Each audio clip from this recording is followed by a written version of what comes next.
finances. Many Christians, listen to me carefully, please, very carefully now here.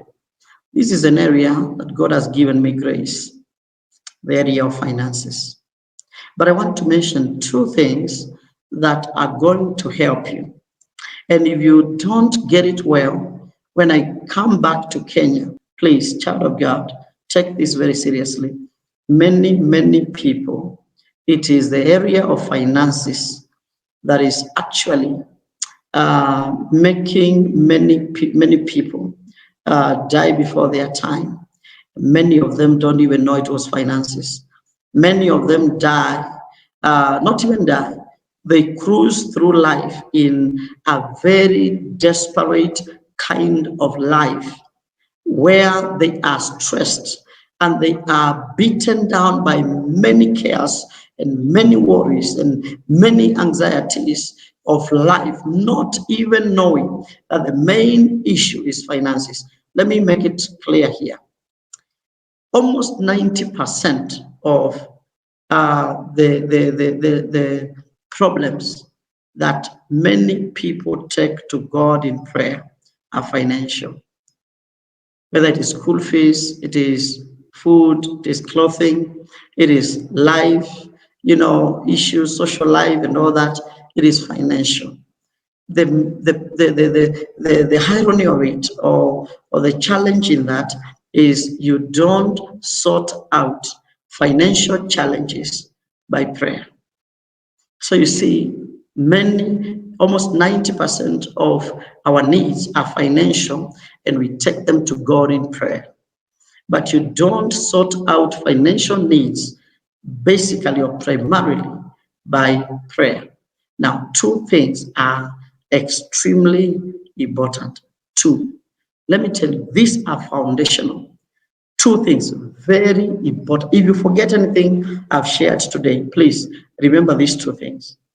For you to be able to overcome the mountain of financial hardships and get to a place where you can be able to flow in finances, number one, have a spiritual father. How I pray that people would understand what I've just said.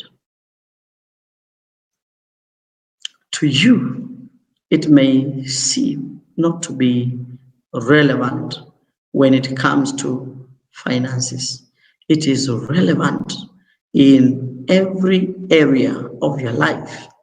It is relevant for every area of your life. If you have a bishop who is not your spiritual father,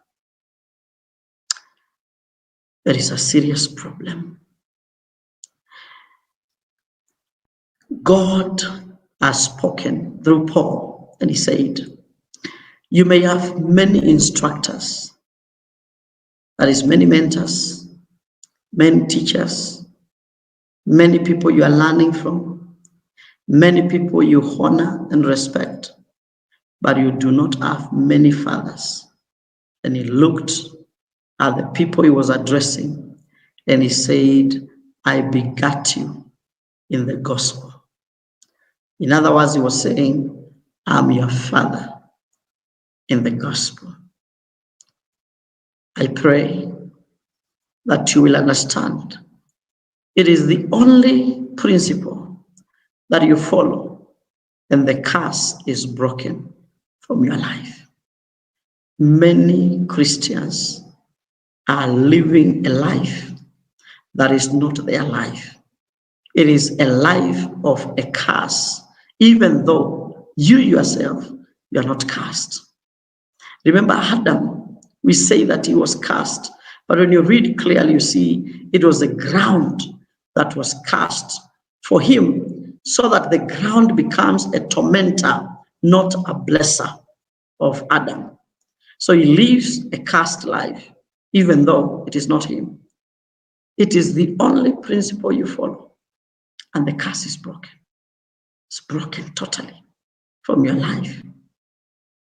Many of us do not seem to know.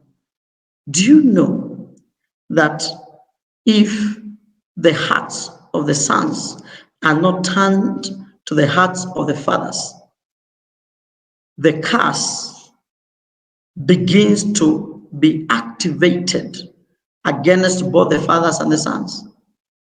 In the book of Malachi, we read that before the coming of the Lord, Elijah will be sent, and the purpose will be to turn the hearts of the fathers to the sons and the hearts of the sons to the fathers.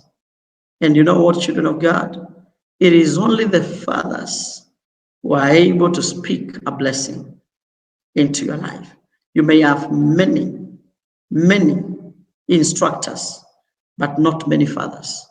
You must be able from the Lord to know who is your spiritual father. Your spiritual father is not necessarily your donor. Some people have made donors their spiritual fathers. Listen to God.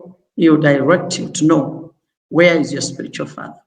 And why did I begin by saying you must have a spiritual father? And it might be difficult. You may move from one place to another until the place where God will settle you.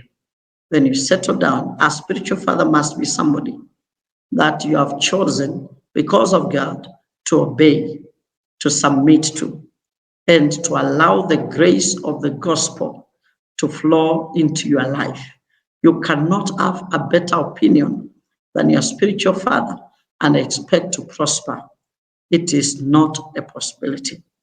You prosper when you have submitted yourself to where the anointing can flow. Why did I say it begins there? Because the second thing is attached to that one. The second issue, I said the first thing, have a spiritual father. The second one, for you to free yourself from financial stress, distress, all kinds of molestation by the devil financially, you must understand broadly covenant giving, but specifically tithing, kingdom tithing. Look, broadly covenant giving, but specifically tithing.